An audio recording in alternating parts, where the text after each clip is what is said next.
The morning Brenna Rell watched her father's prize mare led into the auction pen was the morning she understood her stepmother intended to leave her nothing.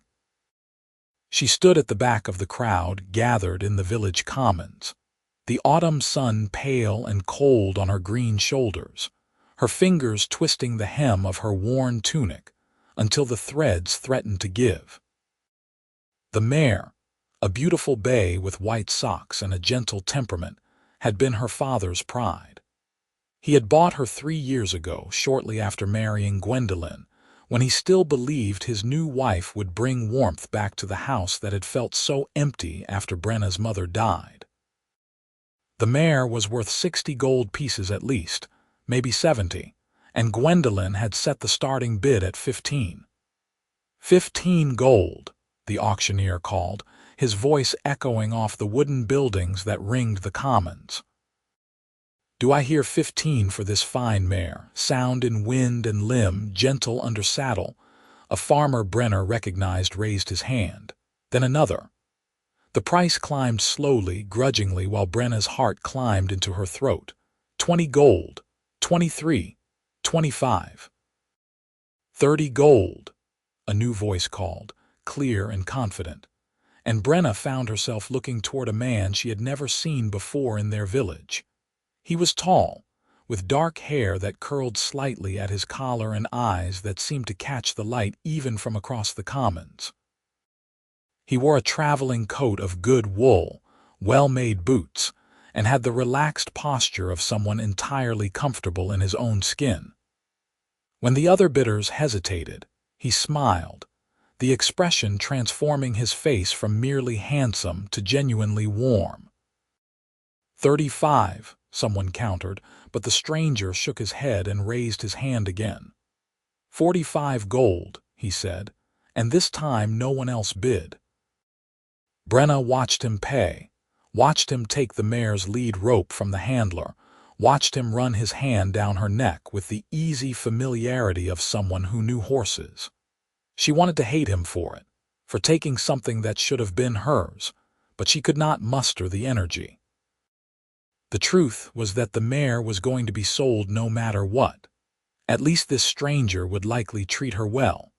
She turned away before the next lot was called and walked back toward the farm, though calling it that felt increasingly dishonest. Without the mare, they had only the old plow horse left, and he was 20 if he was a day. Her stepmother had already sold the good plow last month, citing the need for household expenses, though Brenna had seen no evidence of any repairs or improvements. The house, when she reached it, was empty. Gwendolyn would be at the auction for hours yet, collecting her money and likely spending time at the tavern afterward. Brenna went to the small room that had been hers since childhood and sat on the bed, looking at the few things she still possessed. A comb that had been her mother's. A book of stories her father had given her on her 16th birthday, 2 years ago now, when she had still believed the world held more good than bad. A small wooden horse he had carved for her when she was small, before her mother died, before everything changed. She was 18 now, legally still a child under her stepmother's guardianship for another year, and she had no idea how she would survive that long. 3 days later, the auctioneer's notices went up again. This time Gwendolyn was selling the eastern field, the one with good soil and a small creek running through it. Brenna found the notice nailed to the village message board and felt something in her chest crack a little further. That field had been in her father's family for 2 generations.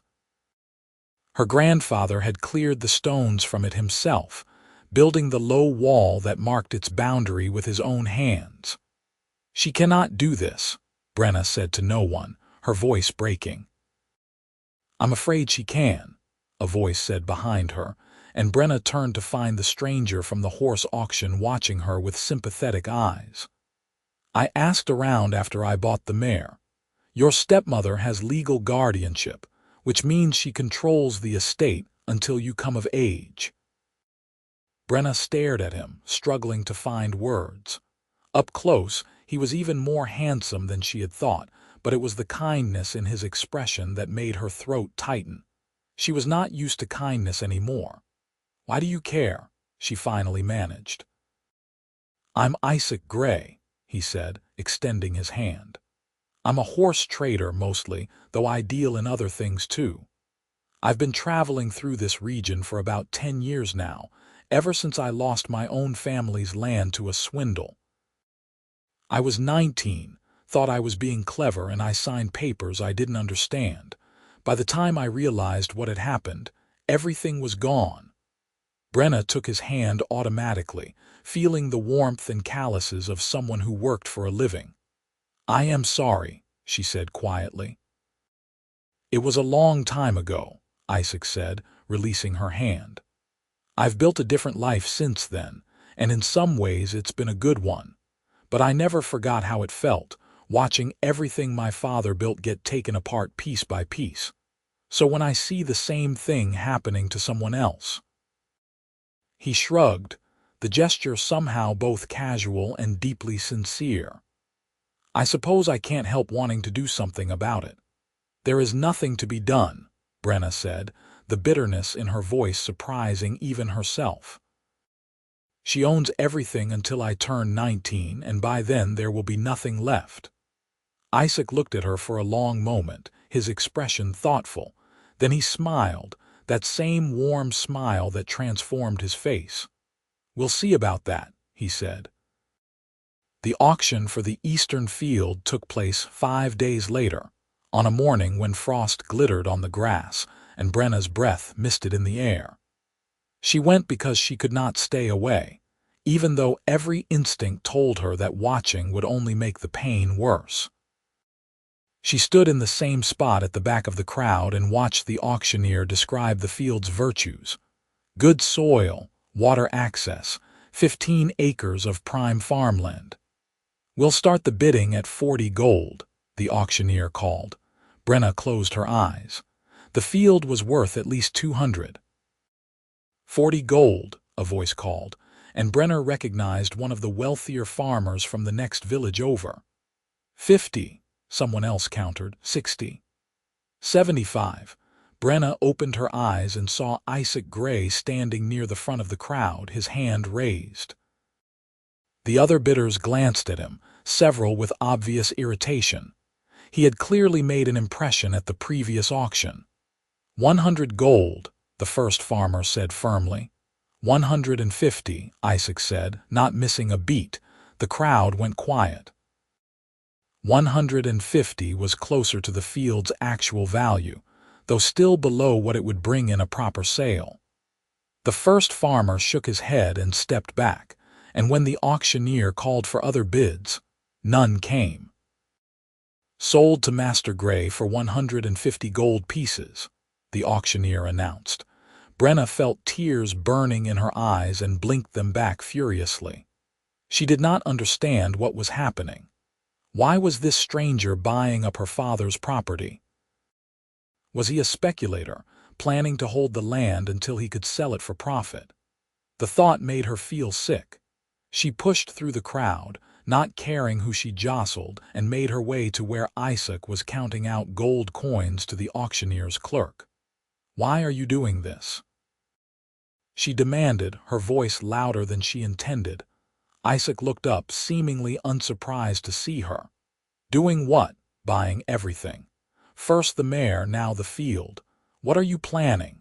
He finished counting the coins and turned to face her fully, his expression serious. "Walk with me," he said. "Please." Brenna hesitated, then nodded. They walked away from the dispersing crowd down the lane that led toward the edge of the village. Isaac was silent for several minutes, and Brenna found herself studying him from the corner of her eye. He moved with easy confidence, but there was nothing arrogant about it. He seemed simply comfortable in the world, as though he had long ago made peace with whatever life threw at him. "The mare is stabled at the Red Fox Inn," he said finally. "I've paid for her keep for the next 3 months. The field's deed is being drawn up now, and as soon as I have it, I'm going to transfer ownership to you." Brenna stopped walking so abruptly that she nearly tripped. "What?" Isaac stopped too and turned to face her, his hands in his pockets. "You heard me. I'm buying back your inheritance and returning it to you. Or at least, I'm trying to. Your stepmother seems determined to sell everything as quickly as possible, so I'm going to have to move fast." "But why?" Brenna asked, her voice barely above a whisper. "You do not know me. You have no reason to do this." "I told you why," Isaac said gently. "I lost everything once. I know what it feels like. And I have the money now to help someone in the same position, so why wouldn't I?" "Because it is not your problem," Brenna said, but even as she spoke the words, she felt something loosening in her chest, some tight knot of despair beginning to unravel. "Maybe not," Isaac agreed. "But I'm making it my problem anyway. Unless you'd rather I didn't." Brenna shook her head quickly. "No, I mean yes, I mean." She took a deep breath, trying to organize her thoughts. "I do not understand. No one helps like this. No one just gives away gold." "I'm not giving it away," Isaac said. "I'm investing it. Your father's property is good land, good stock. Eventually, when you have legal control, it'll all be worth something. And in the meantime—" He smiled again, that warm, genuine smile. "In the meantime, I get to watch your stepmother's face every time I outbid her other buyers." Despite everything, Brenna felt a laugh bubble up in her throat. "She must hate you." "I certainly hope so," Isaac said cheerfully. "Now the next auction is posted for a week from today. It's your mother's loom, according to the notice. I don't know much about weaving, but I'm told it's a good piece." Brenna's breath caught. The loom had been her mother's most prized possession, the tool of her trade. She had been a weaver of considerable skill, and the loom was a beautiful thing, carved oak with intricate mechanisms that allowed for complex patterns. After her mother died, Brenna had tried to learn the craft, spending hours at the loom, her mother's old patterns spread out beside her. She had never achieved her mother's mastery, but she loved the work, loved the way the threads came together to create something beautiful and useful. "She cannot sell the loom," Brenna said, though even as she spoke, she knew it was a foolish thing to say. "Gwendolyn could sell anything she wanted. She's listed it," Isaac said, "but I'll be there and I'll buy it. I promise you that." Brenna looked at him, this strange man who had appeared in her life like something from one of the stories in her book, and felt tears spilling down her cheeks before she could stop them. "I do not know how to thank you," she whispered. "Then don't," Isaac said. "Just tell me about your father if you're willing. I like to know about the people whose legacies I'm trying to preserve." So Brenna told him. They walked slowly back toward the village, and she told him about her father, Gareth Rell, who had been a quiet man with a deep love for the land. She told him about how he had taught her to read and write, how he had never treated her differently because she was an orc when so many humans did. She told him about her mother, Thessa, who had been beautiful and skilled and had died of a fever when Brenna was 12. And she told him about the dark years after, when her father had been so lost in grief that the farm had almost failed, and how Gwendolyn had seemed like salvation when she arrived, a widow herself, understanding and kind. "She was different then," Brenna said. "Or perhaps she was only pretending to be different. I do not know any more." "When did things change?" Isaac asked. "After the wedding," Brenna said. "Not immediately, but within a few months. She started complaining about the expenses, about how hard it was to maintain the farm. She convinced my father to sell some of the sheep, said we had too many. Then she sold some of my mother's things, little things at first, things she said we did not need. My father argued with her about it sometimes, but he was so tired, and she had a way of making him feel like he was being unreasonable. And then he died," Isaac said quietly. Brenna nodded. "A year ago. He was fixing the barn roof and he fell. He hit his head and never woke up." Gwendolyn cried at the funeral, and I thought she was genuinely grieving. But then the lawyer read the will, and it said that she was to be my guardian until I came of age, with full control of the estate, and she started selling things almost immediately. Did your father know she would do this? Isaac asked. No, Brenna said immediately, then hesitated. At least I do not think so. He loved this land. He would never have wanted it broken up and sold. But I was only 17, and the law says I cannot inherit until I am 19 or married. So he had to name a guardian. Did he have any other family? Isaac asked. Anyone who could have taken that role? Brenna shook her head. He was an only child. His parents died when I was young, my mother's family. She trailed off, the old pain surfacing. They did not approve of her marrying a human. They cut her off. I have never met them. Isaac was quiet for a moment, his expression thoughtful. What about marriage? He asked finally. If you married, you'd gain legal control immediately, wouldn't you? Brenna felt her cheeks heat. I suppose so, but I am not going to marry just to escape my stepmother. What kind of marriage would that be? A practical one, Isaac said, but he was smiling, taking the sting out of the words. Though you're right, of course. Marriage should be about more than practicality. It should be about partnership, about finding someone you want to build a life with. They had reached the edge of the village, and Brenna realized with surprise that she did not want the conversation to end. For the first time in months, she felt something other than despair. She felt hope, fragile and strange, but real nonetheless. Will you truly buy the loom? She asked. I will, Isaac said, and whatever else she tries to sell. I meant what I said, Brenna. I'm going to help you get your inheritance back. But what if she sells things too quickly? Brenna asked.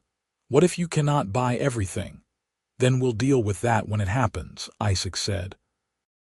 But I'm fast and I'm determined and I've got enough gold to make this work. Trust me. Brenna wanted to. Against all reason, against all evidence that the world was a hard and unfair place, she wanted to trust this stranger who had appeared in her life with his warm smile and his impossible promises. I will try, she said finally. Isaac's smile widened. That's all I ask. The week, until the next auction, felt both endless and far too short. Brenna tried to go about her daily chores, feeding the animals and tending the kitchen garden, but her mind kept drifting to Isaac and his promise. She saw Gwendolyn watching her sometimes with a calculating expression, and she wondered if her stepmother suspected something. But Gwendolyn said nothing, only continued her pattern of spending most days in the village, presumably making arrangements for more sales. 2 days before the auction, Isaac appeared at the farm. Brenna was in the kitchen, attempting to bake bread with their dwindling stores of flour, when she heard a knock at the door. She opened it to find Isaac standing on the step, looking windblown and cheerful. Good morning, he said. I hope I'm not intruding, but I wanted to see the farm if you'd be willing to show me around. It helps to know what I'm fighting for. Brenna glanced back into the house, but Gwendolyn was out as usual. Come in, she said. Isaac stepped into the kitchen and looked around with interest. The house was old but well built, with thick stone walls and a good hearth. Brenna could see him taking in the details. The worn but clean floors, the empty pegs where pots and tools had once hung, the general air of things slowly being stripped away. My father built the extension himself, Brenna said, gesturing to the back of the house. When he and my mother married, this was just 2 rooms. He added the bedrooms and the larger kitchen. He did good work, Isaac said, running his hand along one of the door frames. Brenna led him through the rest of the house, pointing out the things that had been sold and the things that remained. In her parents' old bedroom, now occupied by Gwendolyn, the good furniture was gone, sold off in the first month after her father's death. In the small room that had been her father's study, the shelves were empty of the books that had filled them. She sold the books, Isaac asked, his voice sharp with disapproval. She said they were useless, Brenna said quietly, that we needed practical things, not stories and histories. Isaac shook his head but said nothing, and they moved on to see the barns and outbuildings. The lack of proper equipment was obvious, and Isaac's expression grew more serious as he took it all in. "How are you managing the work?" he asked. "Barely," Brenna admitted. "We have 2 fields that need to be kept fallow, and I can manage that much with the old horse. But we cannot plant as much as we should, cannot harvest properly. I have been buying flour in the village instead of growing wheat, which is more expensive but necessary." "And your stepmother doesn't care," Isaac said. "She says we will manage," Brenna said. "But I think she does not intend for there to be a farm by the time I come of age. I think she plans to sell everything and take the money."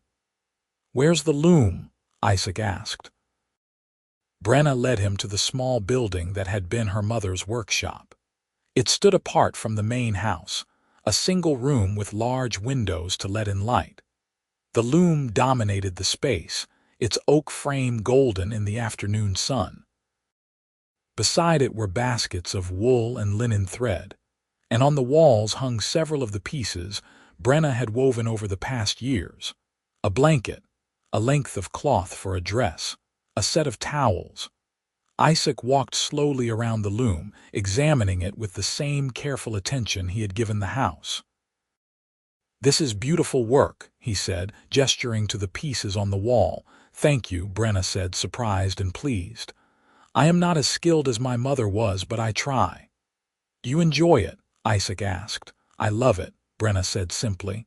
"When I am weaving, I feel close to her, like she is there with me, guiding my hands." Isaac nodded slowly, then turned to face her. "I won't let this be sold to someone who doesn't appreciate it," he said. "I promise you that." The day of the auction arrived, cold and gray. Brenna wrapped herself in a shawl, one of the last things her mother had made, and walked to the village commons. The crowd was smaller this time, though the auctioneer seemed no less enthusiastic. The loom was displayed prominently, and Brenna heard several women discussing its merits. 80 gold to start, the auctioneer called. A fine loom, fully functional, perfect for a skilled weaver. 80 gold, a woman called out, and Brenna recognized her as a weaver from a neighboring village. 90, another voice countered. Brenna scanned the crowd, her heart beginning to race, and finally spotted Isaac standing near the side. He met her eyes and gave her a small nod. 100 gold, the first woman called. 120, Isaac said, his voice calm. The woman turned to look at him, frowning. 130. 150. There was a pause, and Brenna held her breath. 150 was a fair price for the loom, perhaps even slightly high, but it was her mother's loom, and it was worth infinitely more to her. 160, the woman said, sounding irritated. 200 gold, Isaac said, and the crowd murmured. The woman threw up her hands.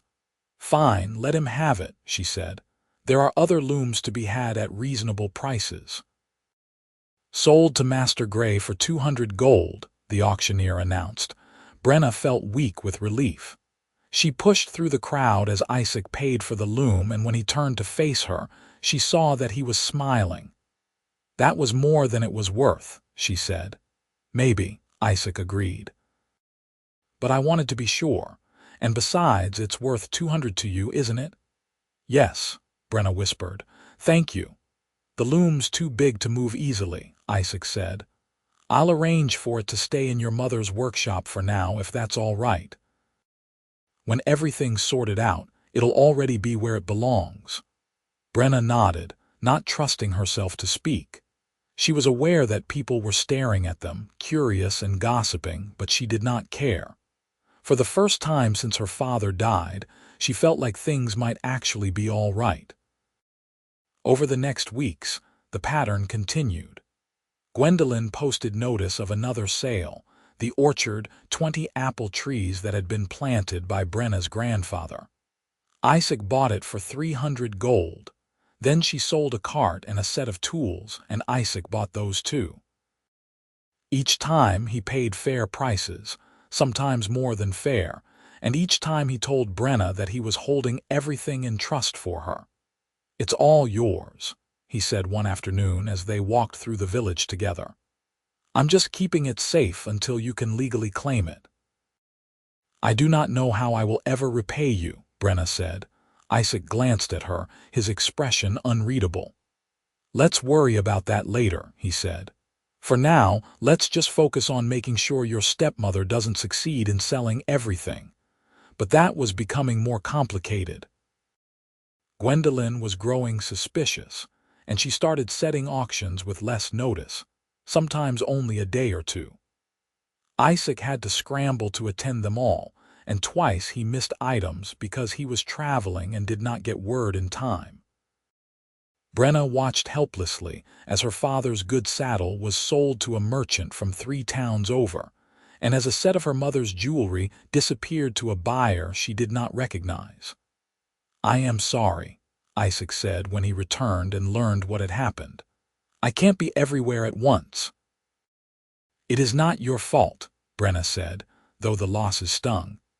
"You have already done more than anyone could expect."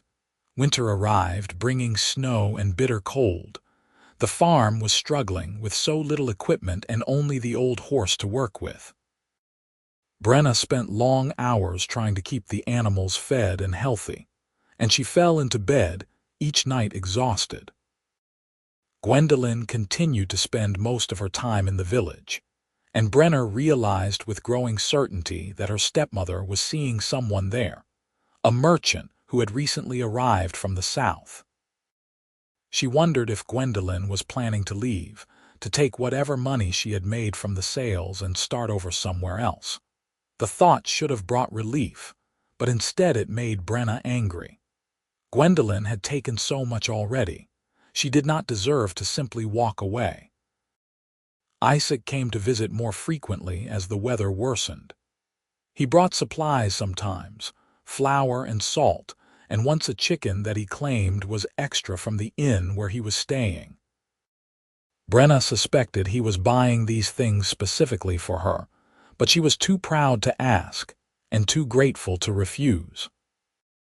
They would sit in the kitchen by the fire, and Isaac would tell her stories about his travels, about the horses he had bought and sold, the auctions he had attended, the people he had met. "Why do you not have a home?" Brenna asked one evening.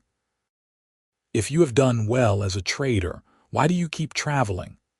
Isaac was quiet for a moment, staring into the fire. "I suppose I've never felt settled anywhere," he said finally. "After I lost my family's land, I spent a few years just drifting, working odd jobs, learning the horse trade. By the time I had enough money to buy land again, I had gotten used to moving around. It felt safer somehow, not being tied to one place." "Safer from what?" Brenna asked. "From losing it again, I suppose," Isaac said, his voice soft. "If you don't have anything, no one can take it from you." Brenna understood that feeling better than she wanted to. "But that is no way to live," she said. "Always moving, never having a home." "No," Isaac agreed. "It's not, but it's taken me a long time to realize that." He turned to look at her, his expression serious in the firelight. "You've helped me see it, actually. Watching you fight for your home, even when it seemed hopeless, it made me think about what I've been running from all these years." Brenna felt her cheeks warm. "I have not been fighting. You are the one who has been fighting for me." "We're fighting together," Isaac said. "And that's something I haven't had in a long time, a partner, someone to fight alongside." The word hung in the air between them, heavy with meaning. Brenna felt her heart beating faster, felt something she had not allowed herself to feel in a long time. Attraction, warm and frightening and hopeful all at once. She opened her mouth to speak, but before she could find words they heard the sound of the front door opening and Gwendolyn's voice calling out. Brenna, who's here? Isaac stood quickly. I should go, he said quietly. I'll see you at the next auction. He was gone before Brenna could protest, slipping out the kitchen door into the snowy night. Gwendolyn appeared in the doorway, her expression suspicious. Was that the horse trader? She asked. His name is Isaac Gray, Brenna said, forcing her voice to stay level. He was just visiting. I know who he is, Gwendolyn said coldly. He's been buying up everything I sell. I want to know why. Perhaps he sees value in Father's property, Brenna said. Perhaps, Gwendolyn said, but her eyes were calculating. Or perhaps he's trying to interfere with my legal rights as your guardian. Either way, I want you to stop speaking to him. Brenna stared at her stepmother, this woman who had seemed kind once and who had become a stranger, and felt something harden in her chest. No, she said quietly. Gwendolyn's eyes widened. What did you say? I said no, Brenna repeated, louder this time. You have taken everything else from me, but you cannot take my friends. You have no right to dictate who I speak to. I have every right, Gwendolyn snapped. I am your legal guardian, and you will do as I say. If I tell you to stop seeing that man, you will stop. And if I do not? Brenna asked, surprised by her own boldness. Gwendolyn's face went hard. Then I will sell more, and I will sell it faster. I'll make sure that man can't possibly keep up. By the time you come of age, there will be nothing left, and you'll have no one to blame but yourself. She turned and left, her footsteps heavy on the wooden floor. Brenna stood in the kitchen, shaking with anger and fear, and realized that the situation had just become much more dangerous. The next morning, notices went up all over the village. Gwendolyn was selling 6 different lots at once. Furniture, tools, stored grain, a milk cow, a flock of chickens, and worst of all, the western field, the last good piece of farmland.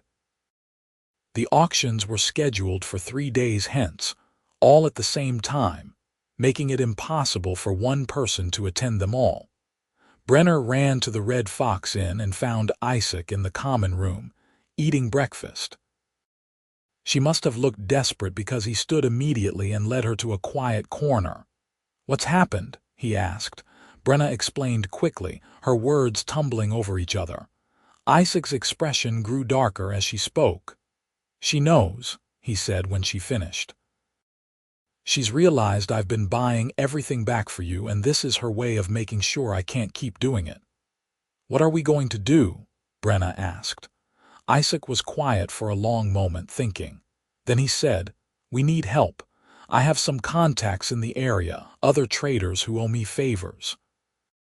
If I can get them to attend the different auctions and bid on my behalf, we might be able to buy most of it back.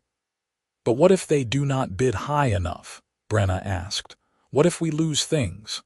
Then we lose things, Isaac said gently. But we'll save what we can and we'll deal with the rest later. Right now, we need to focus on the most important items. The western field, definitely. The cow, if possible. The chickens we can replace. What else matters most to you? Brenna thought quickly. The grain, she said. Without it, I will not be able to feed the animals through the winter. And some of the furniture is from my mother's family, things she brought when she married. If I lose those, they are gone forever. All right, Isaac said. I'll make a list, prioritize what my contacts should focus on. And I'll handle the western field myself. That's the most valuable lot, and your stepmother will be expecting me to be there. The next 3 days were a blur of activity. Isaac rode out to contact his friends, returning each night looking tired but determined. Brenna tried to go about her chores, but her mind was constantly churning, worrying about what would happen at the auctions. She barely slept, and when she did, she had nightmares about watching everything disappear. On the morning of the auctions, Isaac came to the farm early. He looked serious, his usual cheerfulness subdued. I want you to stay away from the auctions, he said. Your stepmother is angry and I don't want her taking it out on you in front of everyone. I need to be there, Brenna protested. I need to see what happens. I know, Isaac said. But trust me on this. Let me and my friends handle it and I'll come tell you everything afterward. Please. Brenna wanted to argue, but she could see the concern in his eyes and realized he was probably right. All right, she said reluctantly. Isaac squeezed her hand briefly. It's going to be all right, he said. I promise. Then he was gone and Brenna was left alone at the farm, waiting. The hours crawled by. She tried to work to distract herself, but it was useless. She kept imagining the auctions, imagining strangers buying her family's possessions, imagining the fields sold to farmers who would plow them without knowing or caring about the history held in every furrow. Finally, as the sun was beginning to set, she heard a horse approaching. She ran outside and saw Isaac dismounting, his expression unreadable. Her heart sank. What happened? She asked, bracing herself for the worst. Isaac's face broke into a tired smile. We got most of it, he said. The western field, the cow, the grain, and about half the furniture. We lost the chickens and some of the smaller tools, but overall it could have been much worse. Brenna felt tears of relief streaming down her face. Truly, truly, Isaac said. He looked exhausted, and she realized he must have been running between the different auction sites all day, coordinating with his friends. My friend Thomas bought the field on my behalf, and I was able to buy the cow and the grain myself. Your stepmother was furious, but there was nothing she could do about it. Everything was legally bought and paid for. How much did it cost? Brenna asked. Isaac shook his head. Don't worry about that now. What matters is that we saved the most important things. He paused, then added, But Brenna, we need to talk about what happens next. Your stepmother isn't going to stop. She's going to keep selling things faster and faster, and eventually there are going to be things I can't buy back. Things that go to buyers too far away or people who won't sell. We need a more permanent solution. What kind of solution? Brenna asked, though she thought she knew what he was going to say. We need to find a way to break her guardianship, Isaac said. Either by proving she's unfit or, he hesitated, or by changing your legal status. If you married, you'd gain immediate control of the estate. There it was, the solution that had been hovering at the edge of their conversations for weeks. Brenna looked at Isaac, this man who had given so much to help her, and felt her heart aching with a confusing tangle of emotions. I cannot marry just to escape her, Brenna said quietly. I told you that before. I know, Isaac said. And I'm not suggesting a marriage of pure convenience. But Brenna, I need to be honest with you. These past weeks, getting to know you, fighting alongside you, it's meant something to me. More than I expected. He took a deep breath. I've fallen for you. I know this is probably not the right time to say it, and I know you've had enough to deal with without me adding complications. But I need you to know that if you did agree to marry, it wouldn't just be a practical arrangement on my part. It would be because I want to build a life with you. Brenna stared at him, her heart racing. You have fallen for me, she whispered. Completely, Isaac said, and there was something vulnerable in his expression that made him look younger, less certain. I know I'm human and you're orc, and I know there are people who would have problems with that. But I don't care about that. I care about you. I care about your strength and your determination and the way you keep fighting even when everything seems hopeless. I care about the way you light up when you talk about weaving, and the way you love this land that's yours by right. And I care about the way you make me want to stop running and finally build a home somewhere. Brenna felt like she could not breathe. No one had ever spoken to her like this, with such raw honesty and emotion. I do not know what to say, she managed. You don't have to say anything right now, Isaac said quickly. I just needed you to know how I feel, so you understand that if I'm suggesting marriage as a solution, it's not just practical scheming. It's because I genuinely want to marry you, guardianship or no guardianship. But we have only known each other a few weeks, Brenna said. I know, Isaac said. And if you need more time, I'll give it to you. I'll keep buying back your inheritance piece by piece for as long as it takes. But I also know that sometimes when you find someone who matters, you just know. And I know. Brenna looked at him, this man who had appeared in her life like an answer to a prayer she had not known how to voice, and felt something settling in her chest. The truth was that she had been falling for him too, had been trying not to acknowledge it because it seemed too complicated, too fast, too impossible. But standing here in the gathering darkness, with winter closing in and her stepmother plotting further sales, she realized that impossible things happened sometimes. And maybe, just maybe, this was one of them. I care for you too, she said quietly. I've been trying trying to tell myself it was just gratitude, but it is not. You make me feel hopeful again. You make me feel like the future might actually be worth fighting for. Isaac's face transformed with relief and joy. Then you'll consider it, marrying me.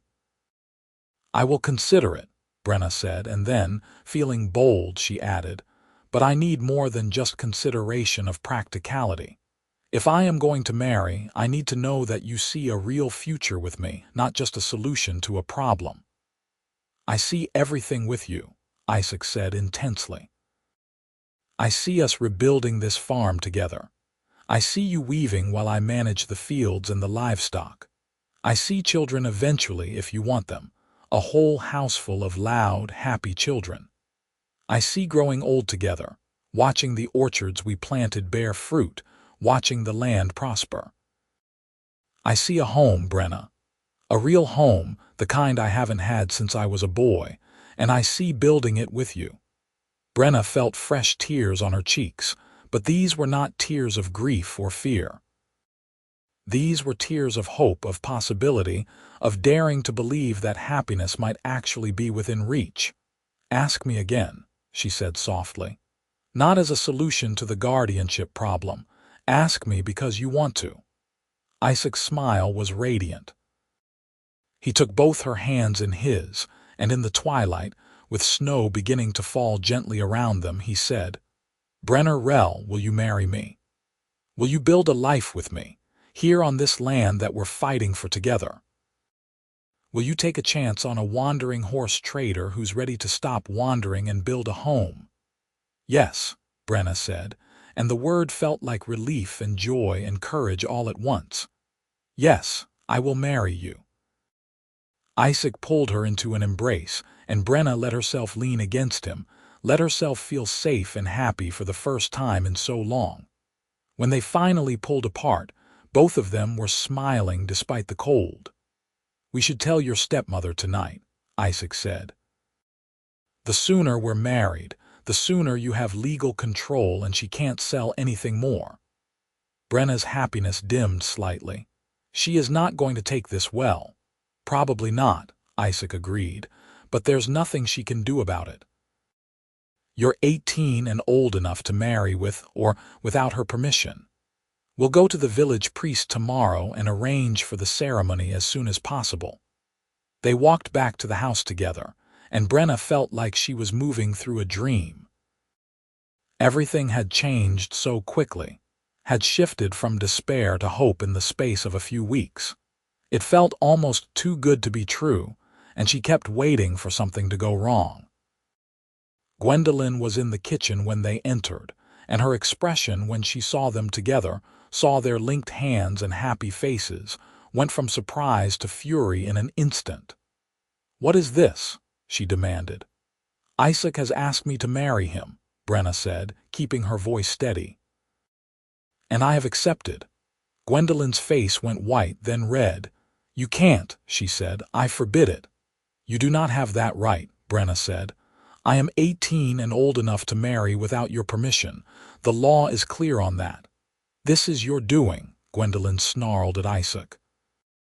"You've been plotting this from the beginning, haven't you? Buying everything, befriending her, all so you could steal the estate for yourself."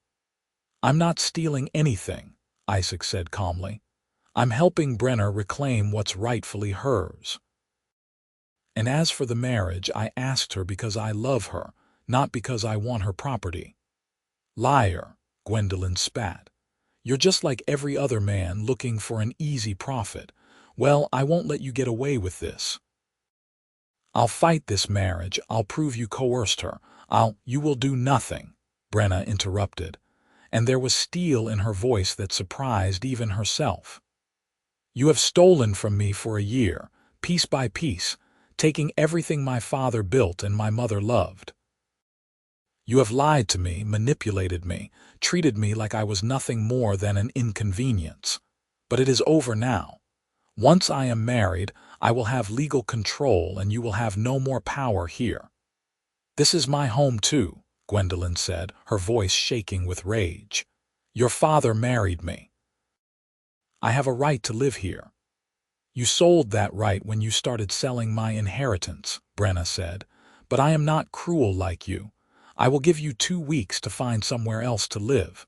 That is more than you deserve. Gwendolyn looked between them, her expression venomous, and then she turned and stormed out of the kitchen. They heard her footsteps heavy on the stairs, heard her bedroom door slam. That went better than I expected, Isaac said dryly. Brenna found herself laughing despite the tension. Better how? She looked like she wanted to murder us both. True, Isaac agreed, but she didn't actually try to murder us, so I'm counting it as a win. He became serious again. Are you all right? I am, Brenna said, and realized it was true. For the first time in a year, she felt like she had some control over her own life. When can we arrange the wedding? I'll go to the village first thing tomorrow and speak to the priest, Isaac said. If he's agreeable, we could be married within the week. Within the week. The thought was both terrifying and exhilarating. Brenna looked at Isaac, this man who had become so important to her so quickly, and felt a surge of gratitude and affection. Stay tonight, she said impulsively. Not in my room, she added quickly, feeling her cheeks heat, but stay in the house. I do not want to be alone with her, Isaac nodded. I'll sleep down here by the fire, and tomorrow we'll start planning our future. The next week passed in a blur. Isaac spoke to the priest, who agreed to perform the ceremony with surprisingly little fuss. Apparently, the story of Brenna's stepmother selling her inheritance had spread through the village, and there was sympathy for Brenna's situation. Isaac also made arrangements to rent a small house in the village temporarily so that they would have somewhere to live while Gwendolyn moved out of the farm. I don't want to displace you from your own home, Isaac explained when Brenna protested. But I think it'll be easier for everyone if we give her some space to pack up and leave without us watching over her shoulder. Brenna saw the wisdom in this, even though she worried about what Gwendolyn might do to the farm in their absence. Isaac assured her he'd have friends check on the property daily. The wedding took place on a cold, clear morning. It was a simple ceremony, with just a handful of witnesses. The priest, Isaac's friends who had helped at the auctions, and a few villagers who had known Brenna's father and wished her well. Brenna wore a dress she had sewn herself from cloth she had woven, deep green to honor her Orcish heritage, and embroidered with patterns her mother had taught her. Isaac wore his best coat, and when he saw her, his face lit up with such obvious adoration that several of the witnesses smiled. The ceremony itself was brief. They spoke the traditional vows, promising to love and honor each other, to support each other through good times and bad. When the priest pronounced them married, Isaac kissed her gently, and Brenna felt like something that had been broken inside her for a long time was finally being put back together. Afterward, they celebrated with a small meal at the Red Fox Inn. Isaac's friends toasted them and told stories, and for a few hours, Brenna let herself simply be happy, let herself forget about the farm and the inheritance and all the complications still to come. But as the celebration wound down, One of Isaac's friends, Thomas, pulled them aside. His expression was serious.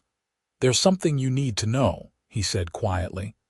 "I was at the land registry yesterday, filing the paperwork for the western field, and I noticed something odd about your father's will, Brenna." "What do you mean, odd?" Brenna asked.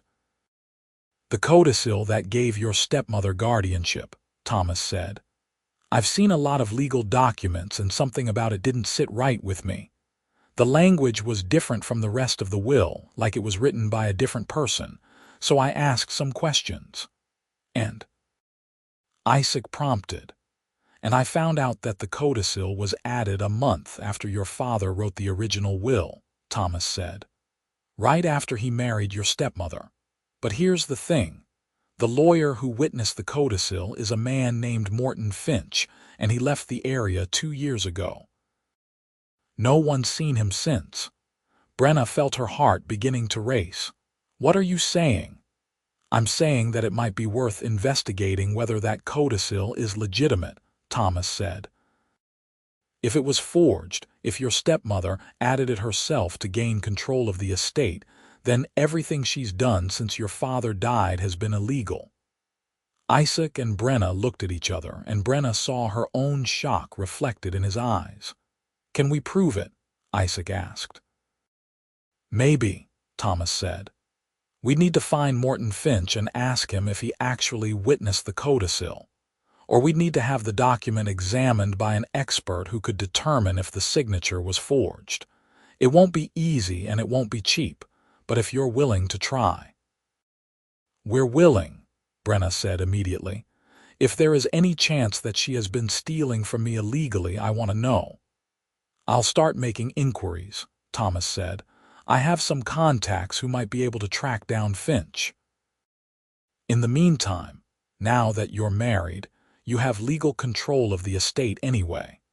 But if we can prove fraud, you might be able to recover damages, maybe even get back some of the money from the sales." After the wedding celebration ended, Isaac and Brenna went to the small house he had rented. It was modest but comfortable, with a good hearth and a real bed.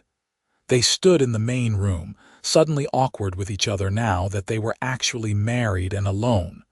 "This is strange, is it not?" Brenna said finally. "A week ago we were barely more than strangers." "Now we are husband and wife. Strange," Isaac agreed. "But good strange, I think." He crossed the room and took her hands. "I meant everything I said, Brenna. I know this has all happened fast, but I don't regret it. Do you?" "No," Brenna said, and it was true. "I do not regret it at all.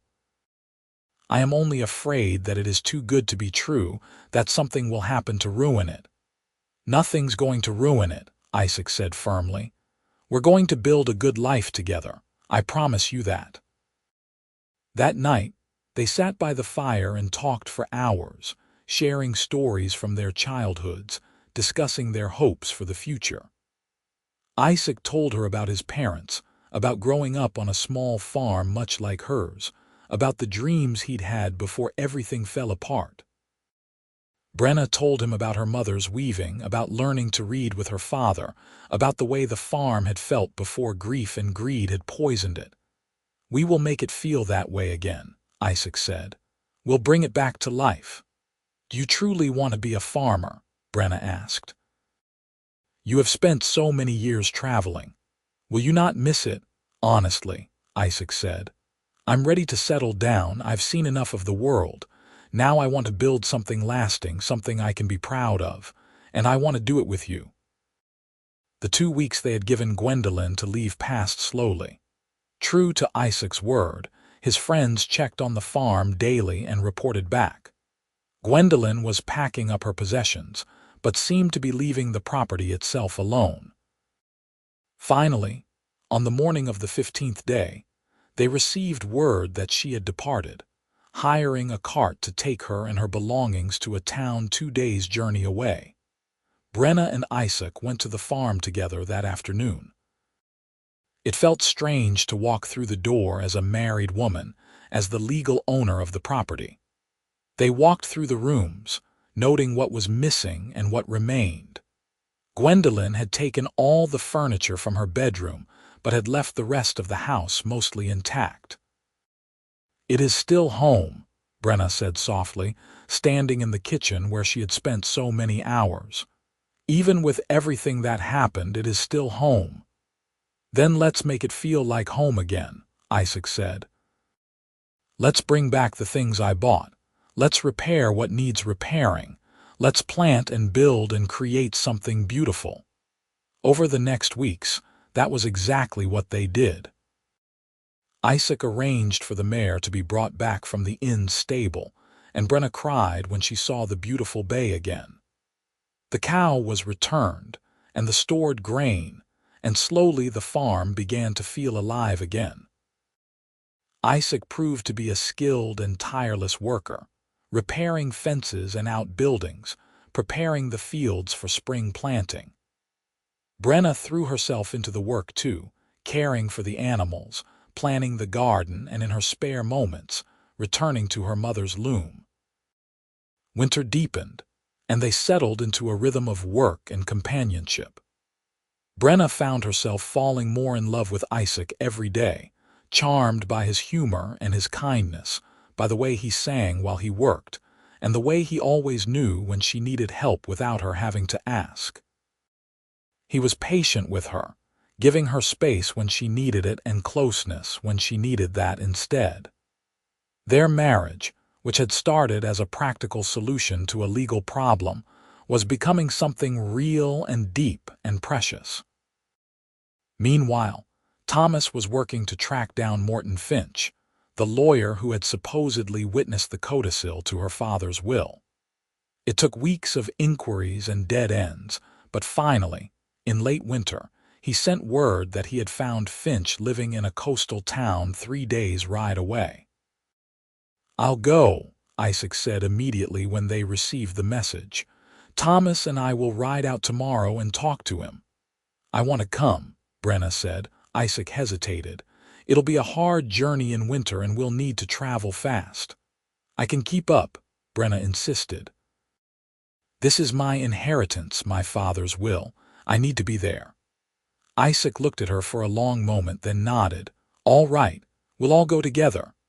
The journey was indeed hard, with snow and bitter cold making the roads treacherous.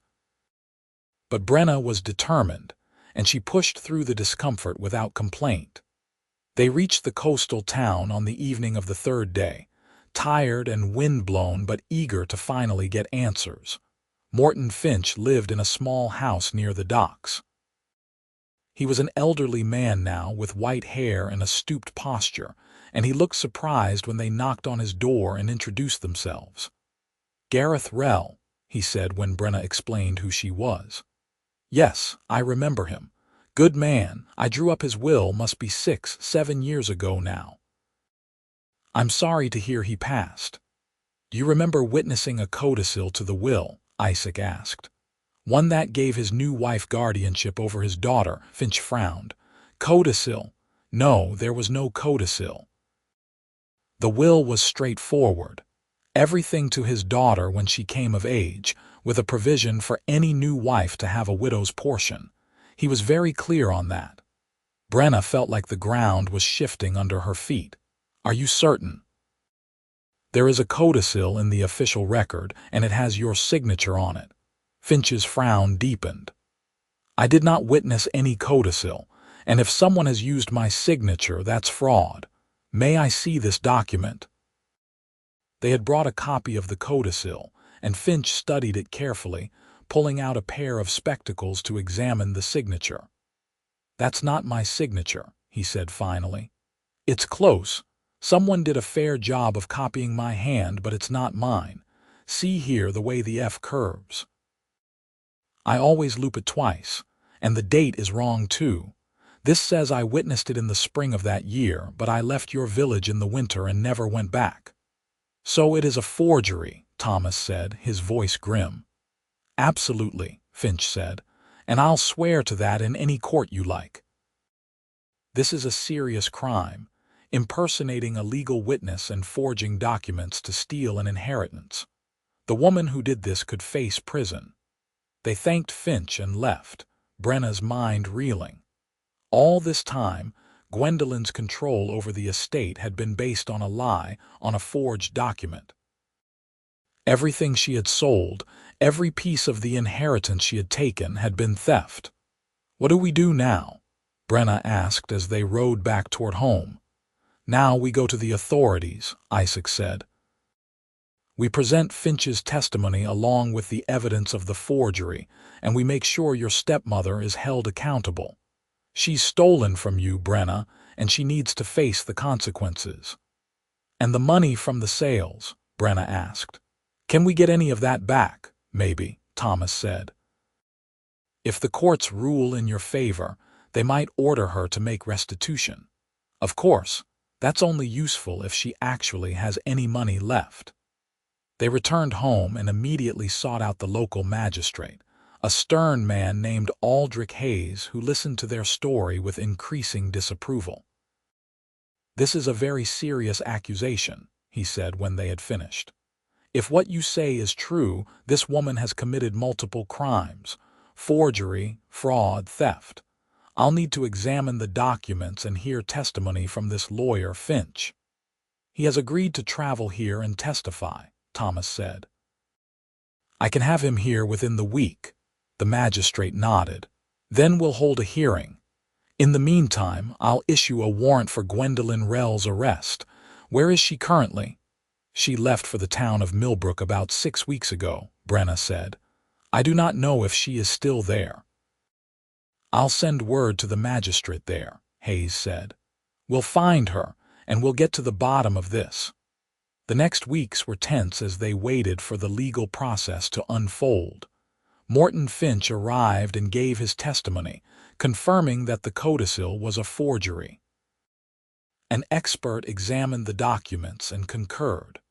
Finally, word came that Gwendolyn had been arrested in Millbrook and would be brought back to face charges. The hearing took place on a cold morning in early spring. The village meeting hall was packed with people, all curious to see the outcome of what had become a local scandal. Brenna sat in the front row with Isaac beside her, his hand gripping hers tightly. Gwendolyn was brought in, looking older and harder than Brenna remembered. When she saw Brenna, her expression filled with hatred. The magistrate called the hearing to order and presented the evidence: Finch's testimony, the expert's analysis of the forgery, the record of sales that Gwendolyn had made without legitimate authority. Gwendolyn's lawyer, a nervous young man who seemed out of his depth, tried to argue that she had acted in good faith, believing the codicil to be genuine. But when pressed, Gwendolyn could not explain how the codicil had come to be added to the will, nor could she produce any evidence that it was legitimate. "The evidence is clear," Magistrate Hayes said finally. The codicil giving Gwendolyn Rell guardianship over Brenna Rell was forged, and all actions taken based on that forged document were therefore illegal. Gwendolyn Rell, you are found guilty of forgery, fraud, and theft. You are hereby sentenced to 5 years in prison, and you are ordered to make full restitution to Brenna Rell for all property sold and money taken. The hall erupted in murmurs. Gwendolyn's face went white, then she lunged toward Brenna, screaming curses. Guards restrained her and dragged her from the hall while she shouted threats and accusations. Brenna sat frozen, unable to quite process what had just happened. It was over.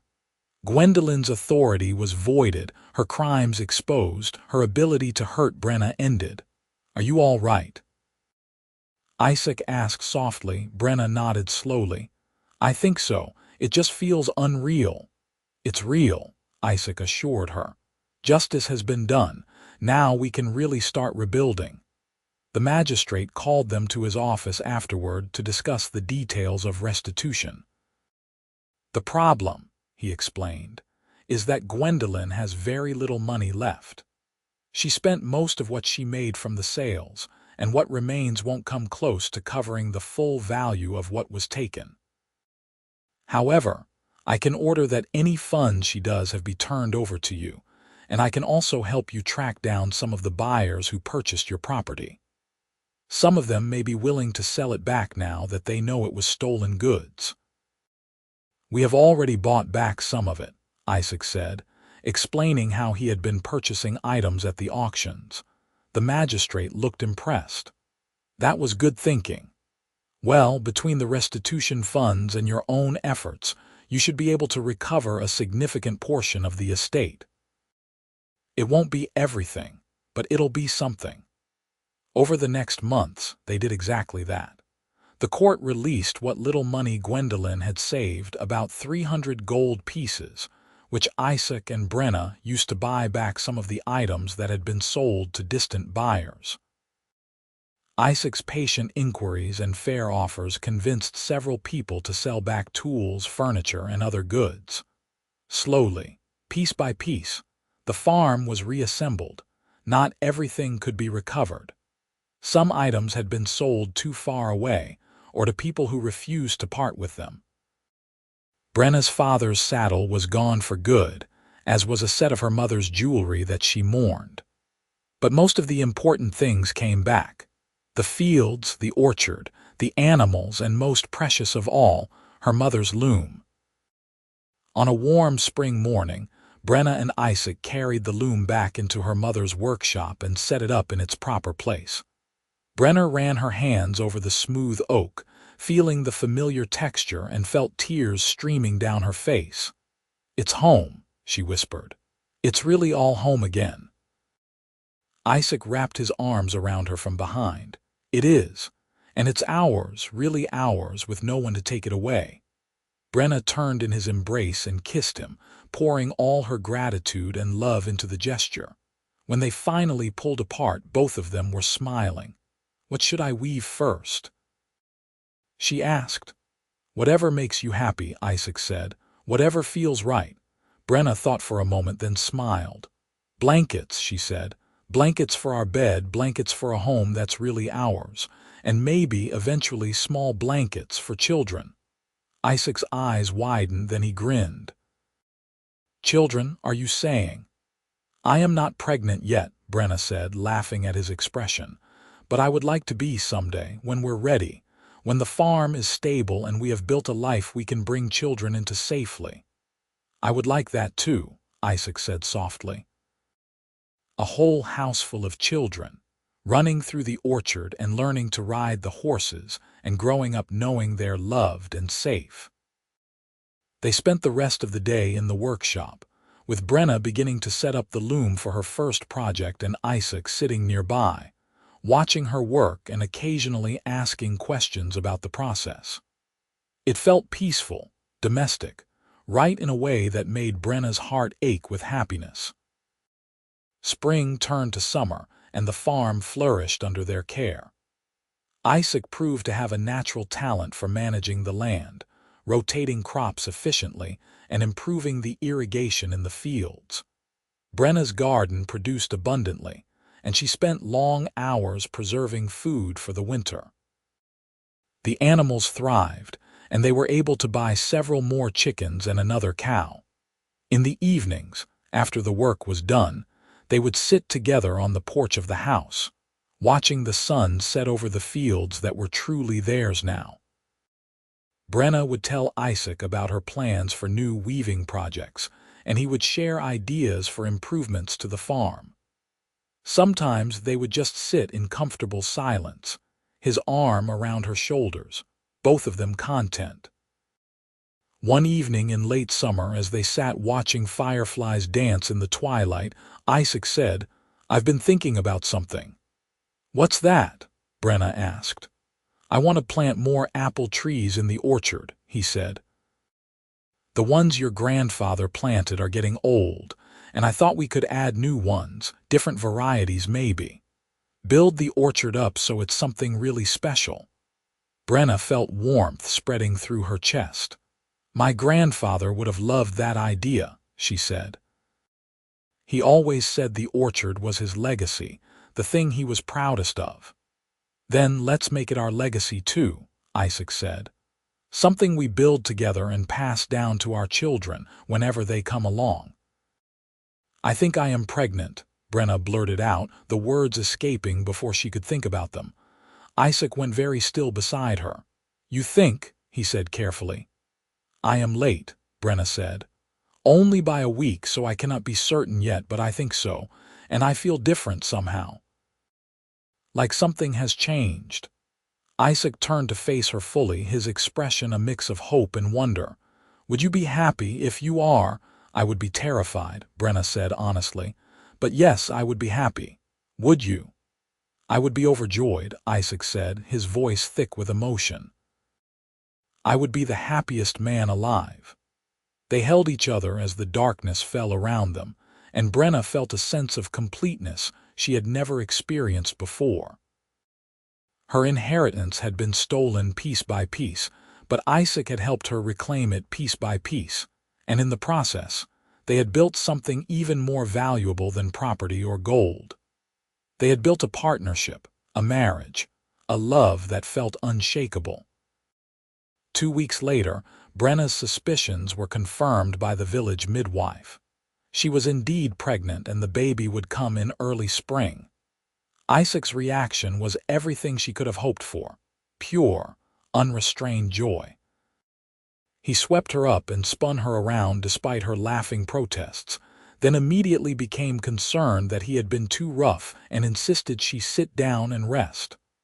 I am pregnant, not made of glass, Brenna said, amused by his sudden protectiveness. I know, Isaac said. But I can't help wanting to take care of you. This is everything I never knew I wanted, Brenna. You, this farm, a child. It's more than I dreamed possible.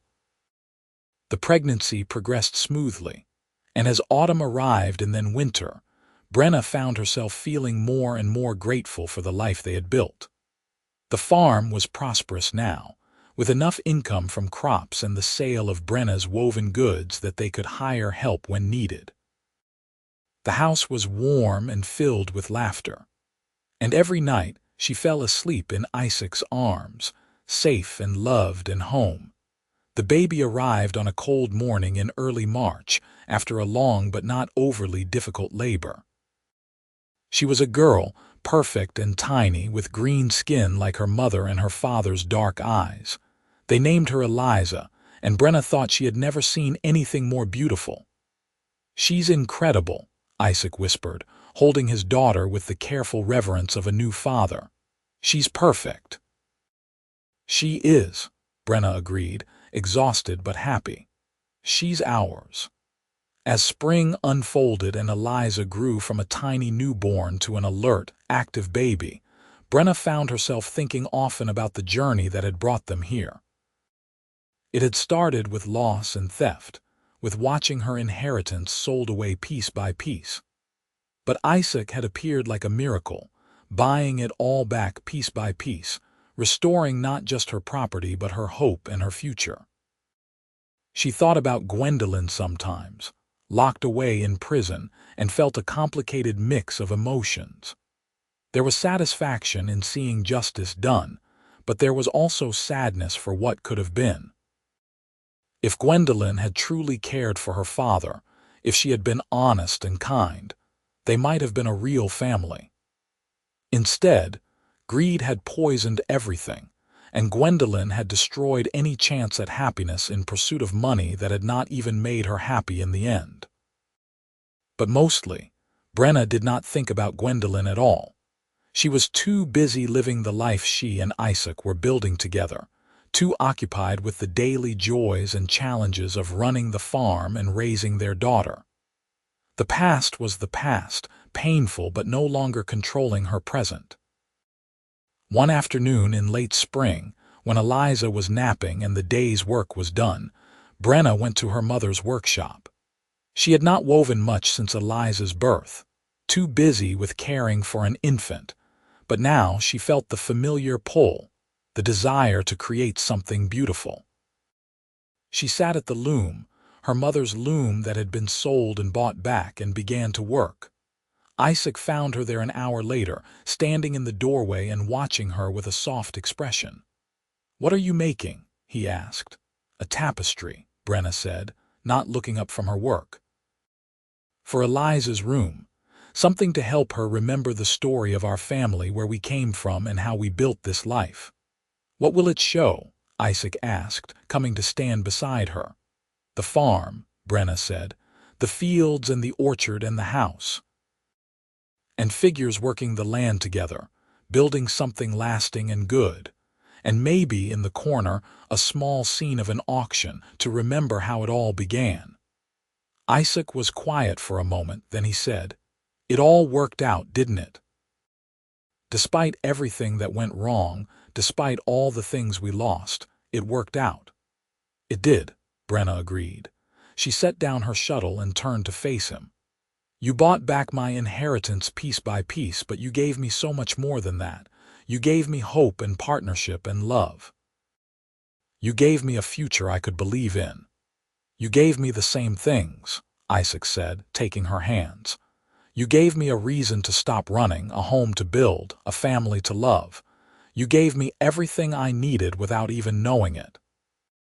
They kissed, surrounded by the tools of Brenna's craft, in the workshop that had been her mother's and was now hers. Outside, the farm stretched out under the spring sun, the fields green with new growth, the orchard heavy with blossoms. Their daughter slept peacefully in the house, safe and loved. And in that moment, Brenna felt a completeness that she knew her mother would have recognized and approved of. This was what inheritance truly meant, she realized. Not just property and possessions, but love and legacy. The knowledge that you came from people who cared, and that you were building something to pass on to those who came after. Gwendolyn had tried to steal that from her, piece by piece, but she had failed. Because true inheritance could not be sold or stolen. It lived in the heart, in the hands that worked the land, in the stories passed down from parent to child. And now, with Isaac beside her and Eliza sleeping safe nearby, Brenna had reclaimed it all. Not just the physical pieces of her father's estate, but the spirit of it, the sense of home and belonging and purpose. She had her inheritance back, and she would guard it carefully, not with locks and legal documents, but with love and hard work, and the determination to build something lasting for the generations to come. As the afternoon light slanted through the workshop windows, turning everything golden, Brenna returned to her weaving and Isaac settled nearby to watch. They did not need to speak. The comfortable silence between them said everything that mattered. We are home. We are together. We have built something good. And that, Brenna thought as her hands moved surely across the loom, was the best inheritance of all. The years that followed were full and rich, marked by the rhythms of farm life and the growing of their family. When Eliza was 2, Brenna gave birth to another daughter, whom they named Zara. The little girl had her father's dark curls and her mother's green skin, and she was as lively and curious as her older sister was thoughtful and gentle. Isaac expanded the orchards as he had planned, planting new varieties of apples alongside the old trees. He built a small cider press and began producing apple cider that became popular in the village and beyond. Brenna's weaving business grew as well, with commissions coming from increasingly distant buyers who had heard of her skill. They hired help when they needed it, bringing on a young farmhand named Peter, who proved reliable and hardworking. The house itself changed too, as they made improvements and additions. Isaac built a larger bedroom for the girls, with windows overlooking the orchard so they could fall asleep watching the moonlight through the apple blossoms. He expanded the kitchen and built proper storage cellars for the winter provisions. Brenna created a small shop attached to her mother's workshop where she could display her woven goods and meet with customers. Through it all, the memory of how they had started remained present, but not painful. They would tell the story sometimes, of how Isaac had appeared at that first auction, and begun buying back Brenna's inheritance piece by piece. The girls loved the story, always asking their father to describe the look on their grandmother Gwendolyn's face when he kept outbidding everyone else. "Was she very angry?" Eliza would ask, her eyes wide. "Very angry indeed," Isaac would say, making an exaggerated scowling face that made both girls giggle. "But it didn't matter how angry she was, because I wasn't going to stop. I knew your mother deserved to have her inheritance back, and I was determined to help her get it."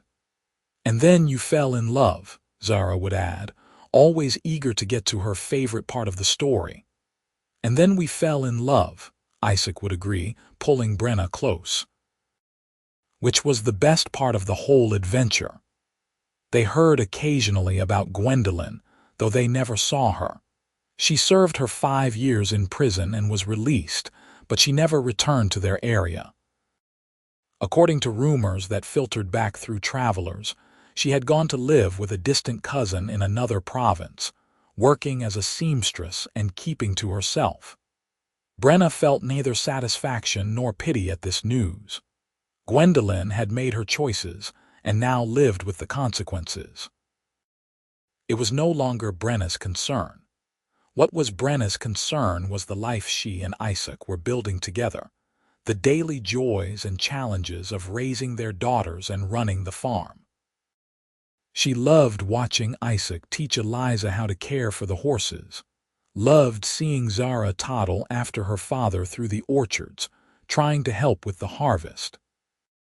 She loved the evenings spent around the dinner table, telling stories and making plans, and the quiet moments late at night when she and Isaac would sit together and simply be grateful for what they had. When Eliza turned 6, Brenna began teaching her to weave. The little girl took to it naturally, her small fingers surprisingly deft with the shuttle and her eye for pattern already keen. Watching her daughter sit at the same loom where Brenna's mother had sat, where Brenna herself had learned the craft, felt like closing a circle, honoring a legacy that stretched back through generations. "Your grandmother would have loved you," Brenna told Eliza one afternoon as they worked side by side. "She would have been so proud to see you learning her craft." "Tell me about her," Eliza said, as she often did. She was hungry for stories about the grandmother she had never met. So Brenna told her, describing Thessa's skill and kindness, her patience and her laughter. She told Eliza about the patterns her grandmother had created, about the commissions that had come from wealthy families in distant towns, about the pride Thessa had taken in her work. "And she married a human like you did?" Eliza asked. "She did," Brenna confirmed. "It was not common and some people disapproved, but she and your grandfather loved each other and they built a good life together, just like your father and I have." "Because love is more important than what people think," Eliza said seriously, clearly repeating something she had been told before. "Exactly," Brenna said, feeling her heart swell with love for this wise, kind little girl. "Love is what matters most." The farm continued to prosper. The fields produced good yields year after year, the orchards grew heavy with fruit, and the livestock thrived. Isaac's cider became famous enough that merchants would come from days away to purchase it. Brenna's woven goods commanded high prices, and she was able to take on apprentices from the village, teaching other young women the craft her mother had taught her. They were not wealthy, not in the way of merchants or nobles, but they were comfortable and secure.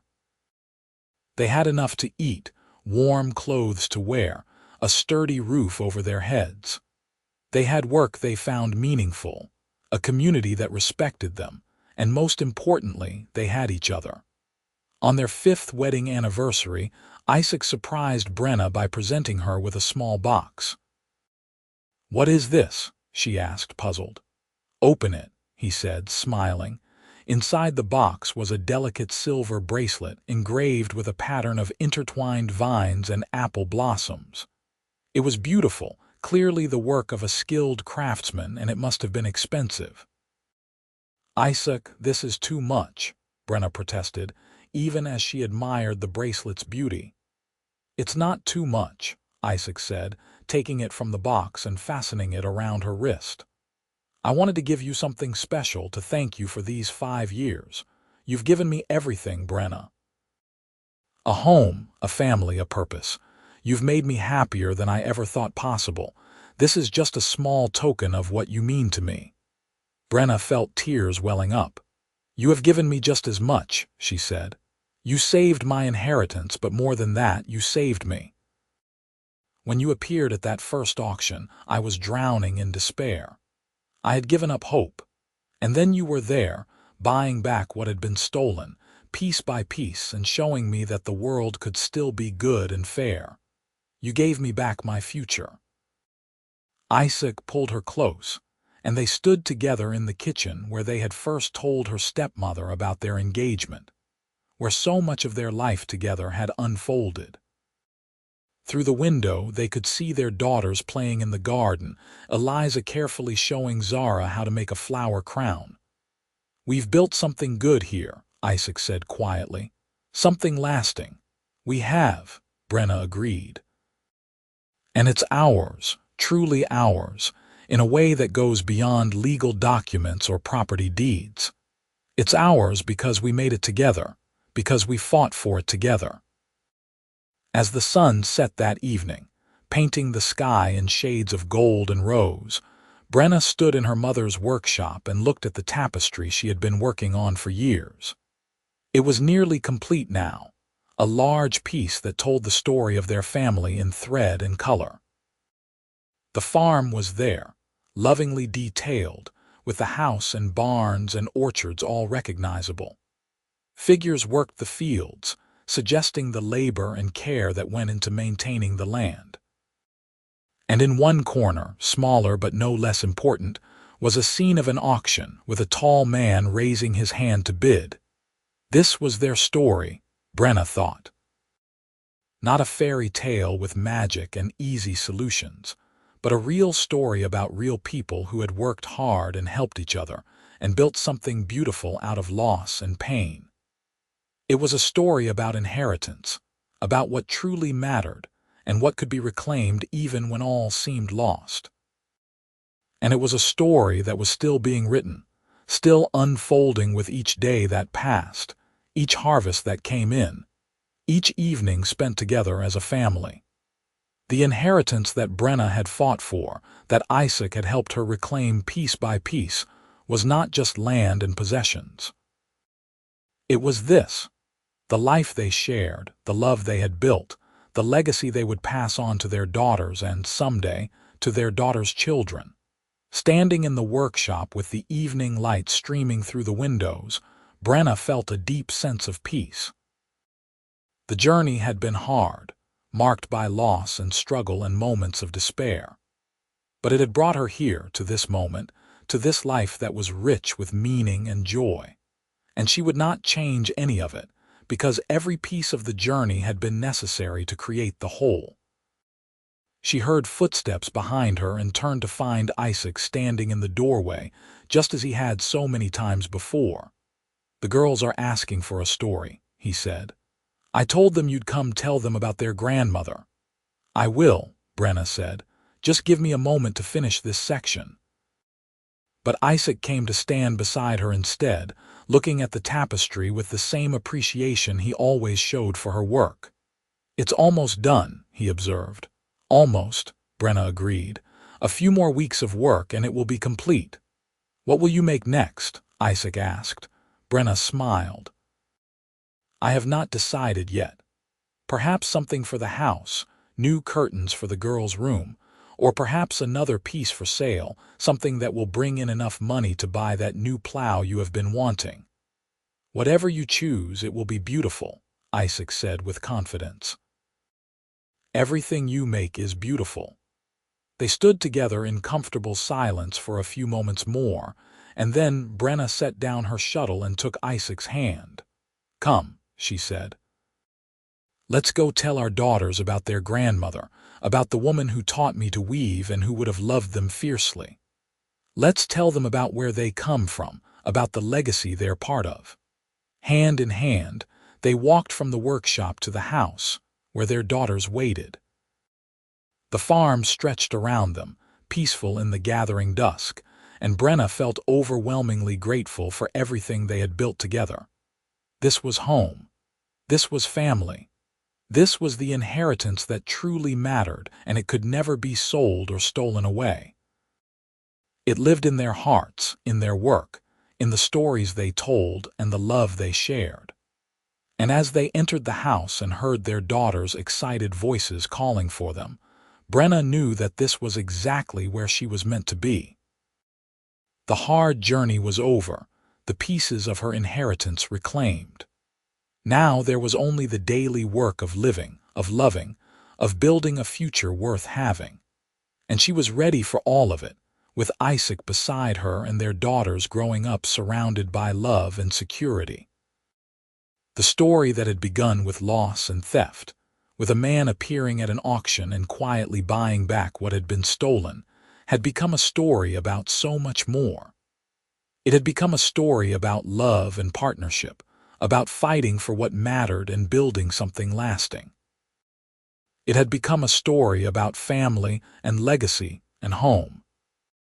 And it was a story, Brenna thought as she gathered her daughters close and began to tell them about their grandmother, that would continue long after she was gone, passed down through generations. A reminder that what truly matters cannot be taken away as long as someone is willing to fight for it. This was her inheritance, complete and reclaimed, and she would guard it with everything she had, not through legal documents or locks, but through love and care and the determination to pass it on intact to those who came after. And that, she thought with deep satisfaction, was exactly as it should be.